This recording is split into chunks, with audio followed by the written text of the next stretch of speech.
Okay, I figured I'd have my take on this Reddit post here. I have not read most of this, I've only skimmed it, so I don't know exactly all that it says. There's a lot of different topics covered in here.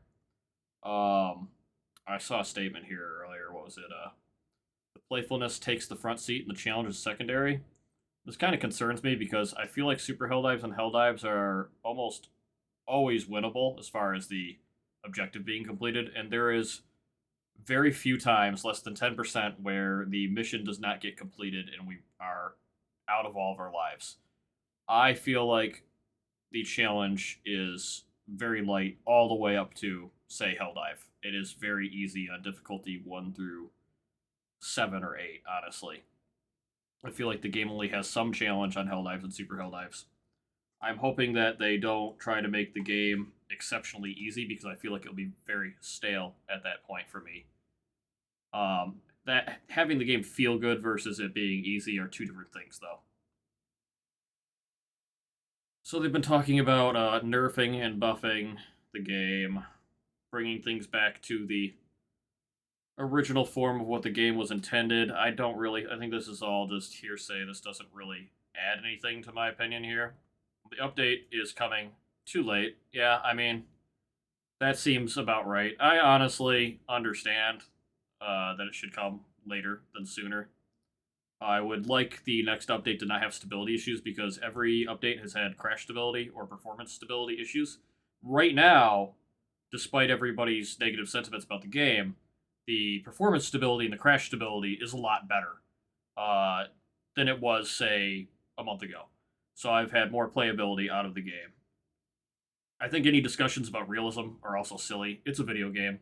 Um, they talk about things being perceived as making sense, and when it doesn't, it breaks the illusion and creativity of the players. Honestly, realism has no point in discussion in this game. Honestly, it's more a matter of things should do what you expect them to do. Like this last statement, it says when something doesn't make sense, it breaks the illusion. Wish I could believe you talking about nerfs. I think that's more just negativity.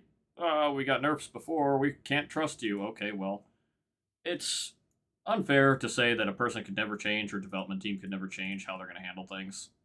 Uh, Expecting no growth or no changes is just disheartening and not giving anyone a chance. I say the proof is in the pudding. If they do, they do. If they don't, they don't. Keep accidentally right clicking.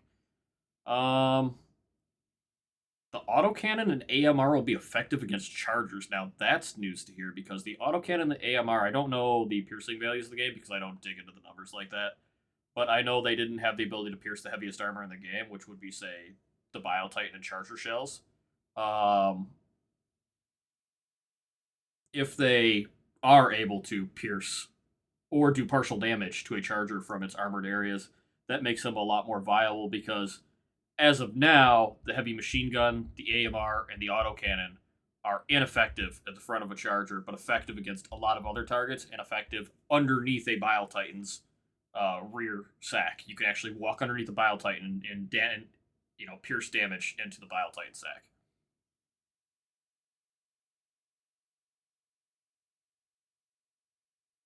So they're talking about can we pick up the half spent mags on the ground that we dropped to reload? I think this is a big clutter thing. Like, are you honestly do you really want the game to say that there is a Blast Scorcher battery on the ground that is partially loaded or a half loaded Liberator mag every time you throw away a magazine? Now, another item needs to be tracked in the game. Um, it's just a lot of clutter. For how hectic and crazy the game is, it's better for people to do what is called like a quick reload where they drop the mag rather than a tactical reload a la like Tarkov, where you put the magazine in your vest very carefully. Bile Titans finally take damage head and are susceptible to small arms fire. This has been a big problem for a long time, and I've noticed it pretty consistently. It's a little disheartening, a little annoying, and you kind of have to aim to the side or the cheeks of the Bile Titan. It makes them very hard to kill. Things like spears seem to work very well, but there's a lot of other weapons that should be dealing damage, like commandos and eats. Uh, that just don't deal any damage to the head a lot of times. That definitely needs to be fixed. And the belly is susceptible to small arms fire. This part is very cool because now, no matter what weapon you have, there's a strategy that I've employed in some of my older videos where I run underneath a Bile Titan and I point the heavy machine gun up into the sky, and I would try and shoot off the Bile Titan's rear sack, which would kill it. It takes more than an entire magazine of the heavy machine gun to do that, so it does have a lot of health. But this will allow a player who has wounded the shell of a Bile Titan, has hit it multiple times, who has shot the sacks off, to go underneath and risk versus reward to try and kill the Bile Titan from below with any weapon they have. If it's susceptible to any small arms fire, then you can use things like a tenderizer with its high DPS to just spray damage into it. We are not working with breakpoints anymore. The experience needs to be more of a gradient. We'll do another update. We'll get feedback on the first patch. So I don't really know what that is going to entail because right now it seems like you have breakpoints like the front of charger legs, the charger shell, the Bile Titan shell. Seems like they want to change that. Let's see. Consider tuning the charger's bulbous spot into one that can be killed off with primaries before ease. Can understand wanting us to rely more on strategy when things stand. Primaries don't feel satisfying to use in most cases due to how niche or outclassed most of them are. Yes, you can destroy it rather quickly now. So there was only a few weapons that could do this. Shotguns and the Plasma Scorcher would be two of them that were pretty good as a primary weapon against the Charger's butt. If that's better there, then that allows for a more basic counterplay, where when a charger runs past you, everyone can engage a charger. People already do this. They shoot their primary weapon. The damage is very minimal, so it usually leads to using multiple, we're talking 3 or 4 magazines at a time of fire per person to kill the charger, which is very inefficient, very ineffective, usually a last resort to finish a very wounded charger. You still have to beat Arbor so the Liberator will bounce off of Charger Carapace, but knock it open with the autocannon and pour rounds in the exposed flesh. So, it sounds like the Charger will be able to break open the armor on the sides of the Charger, which would be a lot better than it currently is, because right now it just deflects.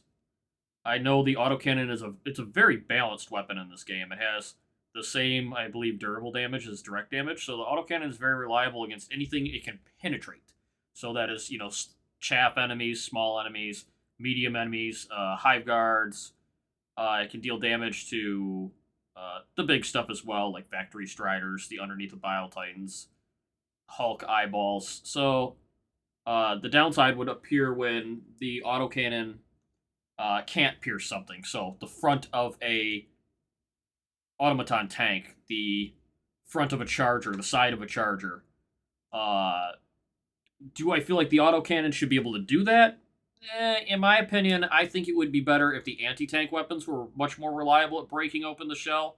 I feel like the autocannon has a huge versatility with its 10-round capacity, explosive damage, and its versatility to damage everything in the game already, minus those few things. By giving it these few things, what will happen is you'll put the autocannon in probably the best spot in the game, or the best weapon in the game.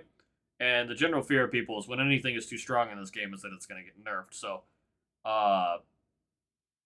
there's a strong chance that the autocannon becomes the complete meta of the game at that point, especially on the bug front. Because if you're able to pierce through a charger shell more easily, and small arms are able to deal the damage to the Bile Titans, there's way more options there. That doesn't say anything about the autocannon piercing, say, cannon turrets on automaton spires, the big tall ones, or the front of automaton tanks. So the autocannon will still have its weaknesses on the bot front there for sure. A couple of things that it can't penetrate, like the Hulk armor, unless they're changing something with the armor mechanics and the automaton front as far as main battle tanks and Hulks.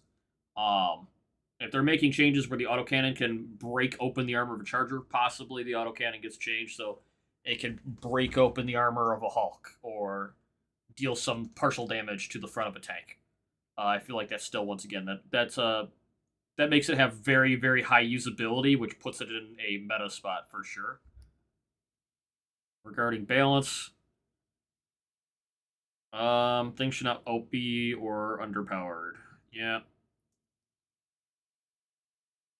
Higher risk reward about the railgun. See, I would like the railgun to deal more damage on higher charges for sure. Right now, the risk versus reward of the railgun is pretty low. The things that you actually need to kill it or kill with a railgun can be killed mostly on safe mode. You can shoot Hulk eyeballs, you can shoot Devastator heads in safe mode. You don't really need to overcharge it. If it had armor penetration ability, more like at launch, honestly, say on charger legs, then it would be more viable because there's too many things that the railgun is very weak against, like the entire area around a charger and cannon turrets. But unlike the autocannon, you're not firing 10 rapid explosive rounds, you're firing a pinpoint round. So we'd hope that pinpoint round could pierce more than the autocannon. I would really hope the railgun has a higher penetration level. I would like to see the railgun go through a lot more enemies and through a lot more targets, dealing a lot more direct damage because it's going past the armor of whatever it's shooting, or it's supposed to be, at least in high charge modes. They're talking about making the AMR more effective against a charger, and there's any update on the issue where you shoot below the crosshair in ADS. He's heard the crosshairs are fixed across the board. This is a mild annoyance. It's one of those things that currently in the game you have to learn to deal with is the offset on the crosshairs. You learn to aim above your crosshair slightly. It takes a very it takes a feel for it. It's like an acquired feel. It's an acquired aiming strategy essentially, where you know that you're going to be aiming slightly below your sight. This is especially noticeable with the HMG and the AMR when trying to shoot Hulk eyeballs. You have to aim up a little bit. I really hope that they fix that so that a shot is a shot. I mean, obviously there's going to be bullet drop, there's damage fall off, things like that. But if you're standing at short to medium range and you're aiming directly at something, you should be hitting it if you're zeroed out to 100 meters on your AMR or you're shooting on your reflex sight of the HMG. Scrape the idea of test servers. Please give us testing planets. Testing planets would be too much right now. We want to improve the baseline first. I also agree. This is just asking to open up a can of worms. Right now, they've already proven that they have too much on their plate.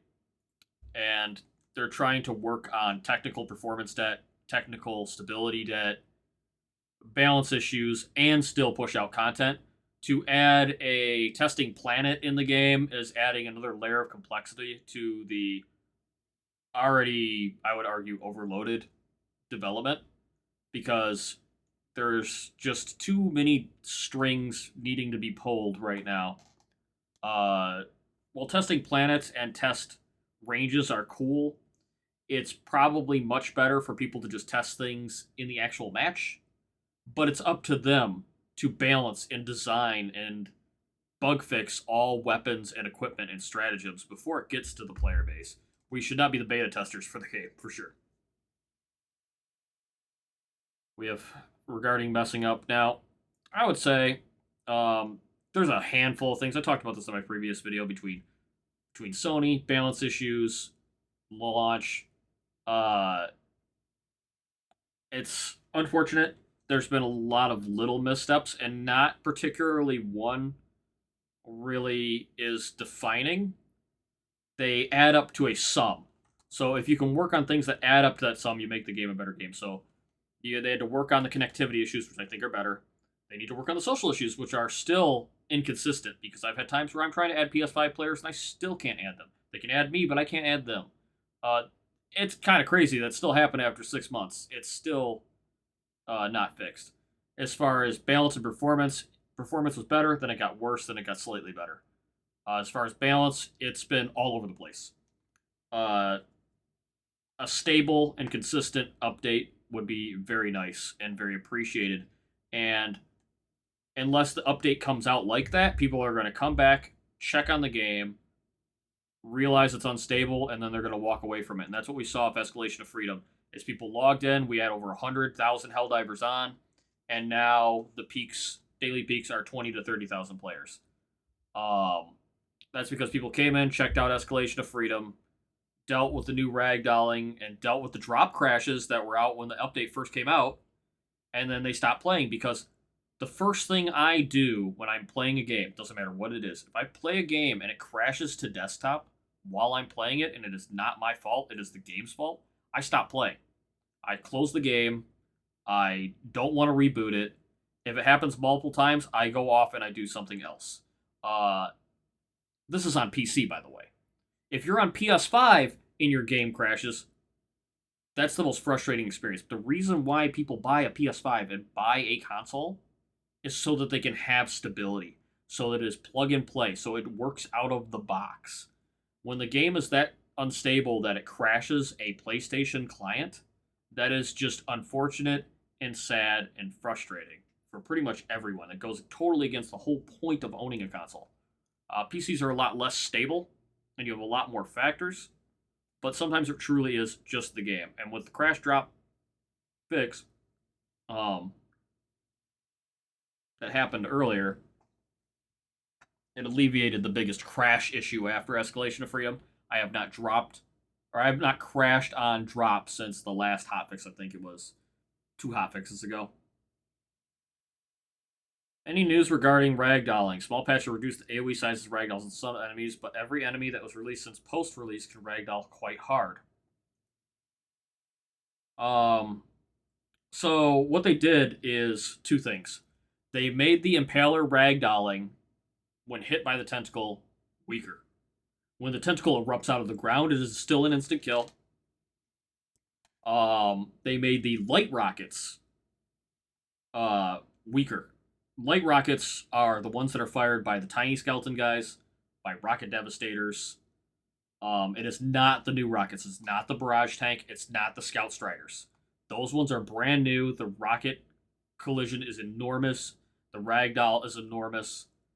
I would rather them just kill me than send me sliding across the ground out of control. I would feel better if a barrage tank hit me and I died than if I had slid 100 meters away and bumped my head on a rock. That part is silly. If I get hit by a giant rocket, I should explode and die. It's not a pulse weapon, it's an explosive rocket, you know? Reducing the rocket collision area is cool. They made rocket devastators run out of ammo and blow their load quickly. That'll be nice because there's usually a lot of rocket devastators, and they will shoot rockets at you for all eternity, so they become a long-range threat at all times. You pretty much have to take them out with some well-placed HMG shots, and AMR, diligence counter sniper, and autocannon, anything to keep them from shooting rockets at you. If they blew their rocket load quickly, it means they would turn into a regular devastator, something you don't see on high difficulty. They would just shoot their pistol, because a regular devastator is the same as a rocket devastator when the rocket devastator's out of rockets. Literally just has a sidearm pistol. They're the same ones that are spawned by factory striders. That's what I'm talking about. Increased durable damage across the board. Can we look at the mechs? They do too little for their cooldown. They're limited uses.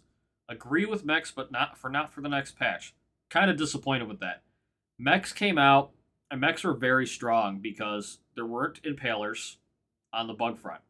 So mechs were very strong on the bug front because all I had to deal with were Bile Titans and Chargers. And you could pull 2 mechs at a time. I, number one, don't agree why they got rid of the double mech spawn. They said, well, the game can't handle it. Well, obviously it can, because I've had 8 mechs in one spot in the game plenty of times. I ran double mechs the entire time during the Meridia event, and not once was it a performance issue, because you could still only pilot one at a time. I don't see the big problem there. And with its long cooldown and its glass cannon health, I don't see anything wrong with double mechs. I would like to see them work on this sooner than later, with how big they are hyped and how they were very prominent. Vehicles are very prominent in the first Helldivers, and I feel like they're a silly side grade in Helldivers 2, where you could cover with an XO49 on Helldivers 1 on like the Illuminate front, and you could just spray the autocannons. You'd have this great cover where you could just control things for a very long time. I'd like to see the mechs have shorter cooldowns. I'd like to see them have a little bit more health. I'd like to see them either have more ammo or be able to rearm their ammo. they're going to be glass cannons. At least let us have the risk versus reward of getting in the mech and dying than not having the mech at all. Not having the mech at all is sadness. Going into your stratagem list and seeing that you have 0 charges of a mech or 0 charges of an orbital laser is not fun. Especially when you only have 4 stratagems. So you're completely gimping yourself whenever you take a mech or an orbital laser. So there's very niche scenarios. I would argue the orbital laser is amazing versus bunker automaton missions. I would argue the XL49 is amazing on bug egg missions because you can walk away from all the threats and walk right into the egg nest and kill it and have enough health and armor to leave the egg nest and go to the next one. You could probably kill 2 egg nests with an XL49 on a bug egg mission. But you have to play to the current weaknesses of the mechs, which is, I know it has limited ammo, so I can't shoot anything, I have to run away. I know it has limited health, so I can't get hit. I know it has a long cooldown, so it can't die. You have to play completely around that, and only shoot the objective, which, once again, is a bit unfun. It's tactically sound, but not as fun as if you went guns blazing with your mech for the entire time it was there. Instead of running out of ammo. He's talking about people being excited for this update. The game is more dynamic, more believable, more tools are useful. The 500 kilogram consistency is in the next patch. That needs to happen because the 500 kilogram is extremely inconsistent on Bile Titans. I've had times where it kills a Bile Titan and 2 chargers. I've had times where it lands underneath the Bile Titan and deals no damage. It needs a different damage model. I don't know how it's coded. I don't know how it's supposed to work. I don't know if it's an upwards explosion. I don't know if it's a small circular AoE. It needs to have a larger explosive radius, and this is my suggestion personally. If anyone is listening to this in the development team, the 500 kilogram, if it's going to have such a large explosive radius, and the visual does not match the damage range, give it a knockback or a stun effect to all the enemies around it. Making it a giant stun grenade would be extremely cool. It had like a shockwave stun effect to it. That was one of the things that I was thinking they should do. You won't see less chargers on higher difficulties, but there'll be 10 times more ways to deal with them. Recoilless rifle is a hard counter. So right now the recoilless rifle is really, really weak against chargers. So I ran this by myself a handful of times with randoms. And I would shoot a charger, and there's mostly behemoths. They would take 2-3 shots to the head, 2 shots to the leg before the leg is exposed. Now, on your pack of 5 rockets, if you're using half your rockets to deal with a charger and not often removing the armor, like they are saying it's going to, like 1 shot and bye-bye to the body and bye-bye, then, the recoils could use a buff. It's actually has some bugs with it, like a reload cancel, because if you're reloading it and the rocket turns white on your UI, you can actually just crouch, stand up, press the crouch key, and you'll cancel the sliding the cover over the top of the tube. So we'll see where the recoil is after the update. If it counters chargers that hard, it will make it a much better pick. Because right now, I would argue the recoilless is in a bad spot. You don't see people run the recoilless because it takes too many rockets. So there's a lot easier and better options out there. You could take Eats or Commandos, and with these short cooldown upgrades, you don't need to carry a backpack. You can just spam rockets, and anybody can pick them up, use them, and be done with them. With the recoilless, you have to manage your ammo, your stationary reloads, and then deal the same, if not less, damage per singular Eat rocket or Commando rocket. So you get your 6 shots out of your entire pack and you have to reload it 5 times, or you get a Commando and you fire 4 shots instantly and pick up your Eats and fire them instantly. So I would argue that you get more bang for your buck when you bring disposable rockets. So the recoil is having heavy damage because of the fact that you have to stationary reload it or teamwork reload it would be a very sound buff. I think the recoils needs to be buffed. I think it needs to be the strongest rocket launcher in the game for direct damage. Obviously, I think it should be I think it should be less strong than the damage a singular spear missile can do, but I think it should be much stronger than an individual eat missile or an individual commando missile. It should be much, much stronger than those. Chainsaws are easier to kill in the next patch, but the chainsaws are more dangerous. Yeah, they have a lot of health right now. Their chainsaws are like a 2-hit, so if they change it to a kill or be killed, then that would be pretty cool. So you'll have moments where what happens is a berserker, I call them meat saws, uh, sneak up on you and they get one single slash and they don't kill you. If it was changed that you're not paying attention and they sneak up behind you and they chainsaw you and you instantly die, very cool if they're easier to kill. Um, Regarding players favoring long range weaponry, and they spoke to the team and decided this would be the best way to make the game challenging.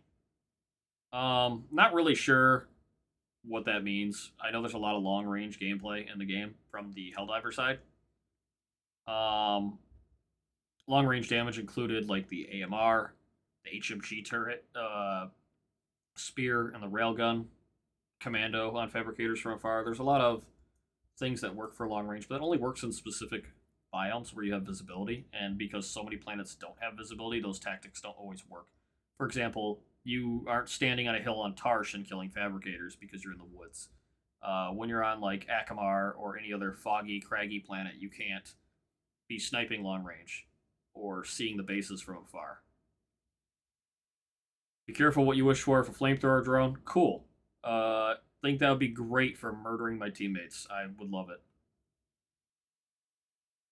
So they're talking 6 days ago regarding flame damage. The flames have the potential to spawn inside of objects and register for damage. I honestly, this mechanic made everybody enjoy the fire in the game, allowing you to spawn the fire inside of the charger's legs or in the charger allowed you to deal damage to these targets. It made it fun because a flamethrower is a risk versus reward weapon. You have to get close to the enemy, you have to stand still, and you have to not move while firing because you're moving extremely slow. And you're completely vulnerable to any target other than what you're spraying the flames on. So it better damn well go through some armor and pierce through some targets. I would argue that this is something I thought they should have had a long time ago, is they should have had like an armor melting system for charger legs, Hulk armor panels, Devastator armor panels, where if they are heated too much up by fire or lasers, that they would shear off and reveal a what do you want to call it? Like their true health pool for real damage. I know that might have been a lot of work, but I feel like that would make more sense considering you're melting their armor or melting the flesh of. Uh, but yeah, there are some bugs like you could hit the rear vent of a Hulk, or areas that are not supposed to be hittable from the front, or shoot through walls for that matter. Now, there was very few edge cases where you shoot through a wall because once again, you need to aim the flames directly at an enemy. So it's not like people are shooting through the corner at an enemy. They're turning the corner and spraying the flamethrower at the enemies. So yes, it might go past things with a little bit of clipping. I'm a big proponent of changing the flame mechanics back to what they were because the current flame particle effect looks terrible. It is a JPEG. And the way it bounces off a target is hilarious and silly. I really hope they are working on the fire mechanics. I don't like what's happened to the flamethrower. I don't like how it looks and feels anymore. Obviously, I think along with the early railgun, the early eruptor, I also agree that the flamethrower, after its 50% DPS buff, did not need to kill chargers in 3 seconds.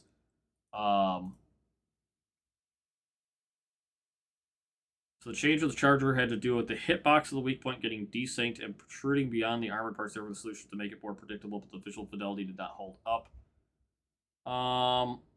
Yeah, if this right here just does the whole everything in the game is balanced around chargers type stuff. Just make a clear-cut way that we're supposed to kill these. And the problem is, you took away the rear, you took away the flamethrower's ability to kill for the front. Then you changed the hitboxes and made the flamethrower nearly unable to deal damage to the rear of the charger. Um, then at some point, the anti-tank weapons have been essentially neutered against behemoth chargers, so it takes multiple eats, multiple recoils, multiple commandos to kill a charger. With the amount of chargers and the sacrifices you make to bring AT weapon, which means you have no chaff clear usually. If you bring a recoilless, you don't have chaff clear unless it's your primary weapon. Um, if you don't have a backpack, if you bring a commando or an eat, it's something you have to swap to and consciously lose out your other utilities. When you take anti-tank handheld weapons, you are sacrificing other areas. So for your handheld anti-tank to not be efficient in killing a charger makes it a poor pick, which is why you see people with stun grenades and OPS. It's why you see rail cannon strikes. It's why you see other stratagems used other than handheld anti-tank on chargers because it's not the best solution. The best solution is probably an OPS and a stun or a 500 kilogram and a stun.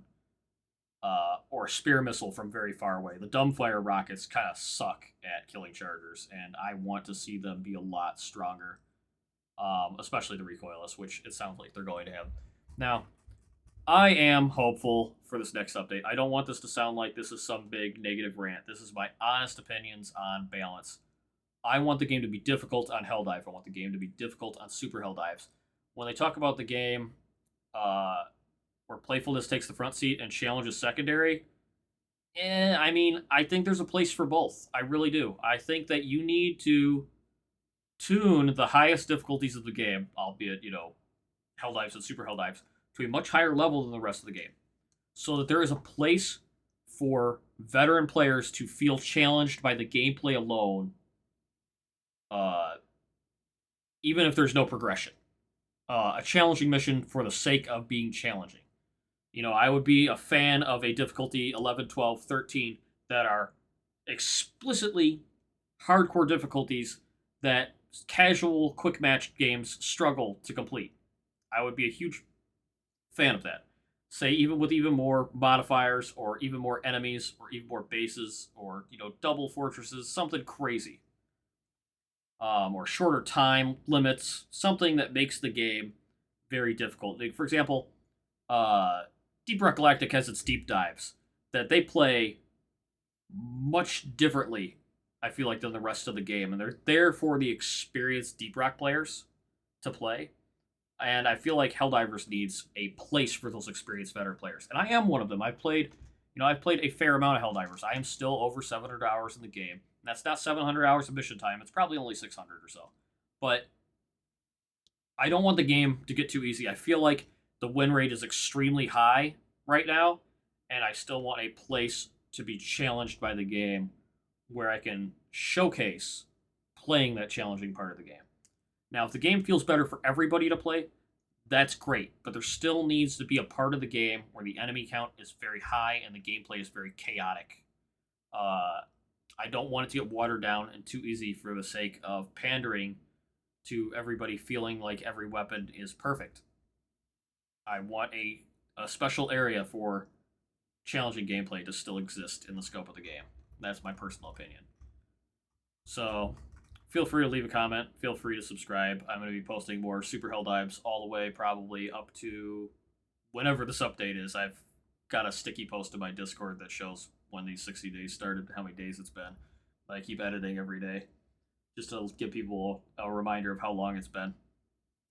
So I'm hopeful and waiting for this update. I really would like to see what they make, but at the same time, I really just want more content and progression. That would be the thing that keeps me in the game. Because right now, I've done and seen everything and unlocked everything, so I just need more progression. I really hope that armor coloring. I really hope that weapon customization comes in. I really hope that more mechs come in, more vehicles. I know there were some leaked vehicles very early on that may have been shelved or put on the back burner until later. I would like to see them return. I would like to see more community events like Tyne Quan, where we had to go unlock the XL-49. I know right now they're working on the polystyrene for the orbital napalm barrage that has been in the game since the hotfix. So I'm excited to see where the story goes. Obviously, on the very long term, we get to look forward to a big Illuminate update where we get a new faction that most people are going to get slaughtered by. It's almost guaranteed that the Illuminate are coming. There's so many leaks and information you can easily spoil yourself on it, but it's a very safe bet that they're coming back after seeing Helldivers 1. Um, it was just beyond the scope of launch, I'm sure. So peace out, guys. I'm going to keep diving. You will see me around probably every day.